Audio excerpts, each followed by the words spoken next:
Welcome back in. This final segment of our show is brought to you by Rusty Wallace Kia. Black Friday savings can still be had at Rusty Wallace Kia on Callahan Drive. Get that there today, tomorrow. Talk to Jake Bull, my buddy James Gordon, all the team about any of the new Kias, pre-owned vehicles. That's where I buy my cars, 5 straight. From Rusty Wallace Kia of Knoxville, they do a good deal for you. Great vehicles. I love Kias. I've had 4 Sorrentos and now a Telluride. Terrific. Rusty Wallace Kia of Knoxville, I-75 at Callahan Drive. Okay, let's wrap up with a quick look at Tennessee's main competition in the SEC. Kentucky's always going to be mentioned in the title running. Alabama's getting a lot of love right now. Who do you guys see as Tennessee's toughest competition going for the title?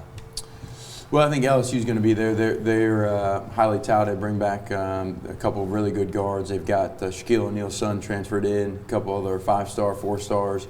They're going to be good. I think the league's loaded, but I think there's some sleepers in the league. You know, there's Cuonzo Martin's staff at Missouri. They don't have a highly touted class, but they bring basically back their entire roster. We've seen what he's done when he's got some consistency on his roster. Buzz Williams returns top 3 guys on his roster. I think outside of your normals of the Kentuckys, the Floridas, the LSUs, those are 2 teams for me to be watching, in addition to Arkansas with Eric Musselman. Maybe I just got a man crush on Eric Musselman, but he's really good, and they've got a good returning roster. Deep league.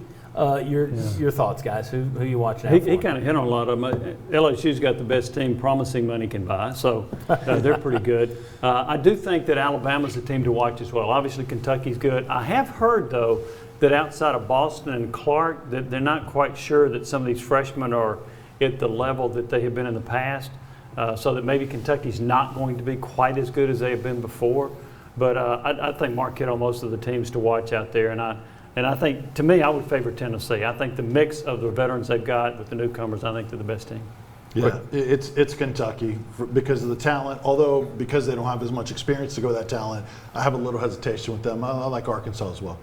Mark, got about a minute here. I hate to drop this on you. You played for Bruce Pearl. You coached. You worked for Bruce Pearl. You're friends with Bruce Pearl. He wound up this past week at Auburn, having to take another self-imposed tournament ban. It traces back to the Chuck Person issues that happened early on in his tenure down there. Thoughts on Bruce Pearl? Trouble finding him again? Well, I think, yes, there's been that's the talk about Chuck Person, but also they've got a 5-star recruit in Sharif Cooper who's on their roster. There's been talks about there's some improprieties. Some recruiting things that were not done above the line.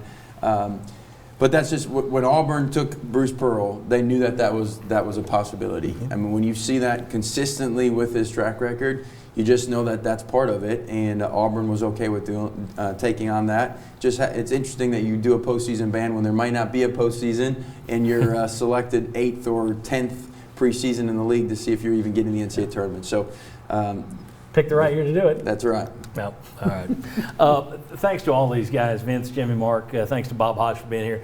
Thanks to you for watching. Thanks to all of our sponsors for bringing you this show. And I want to wish good health wishes to a lot of people associated with the show right now who are dealing with COVID. Them, family members. We got some hospitalized at the moment. Nobody, thankfully, who's been here on the desk and timeline. But I also want to say thanks to the doctors and nurses out there who are risking their lives every day to save the lives of people who don't take this seriously.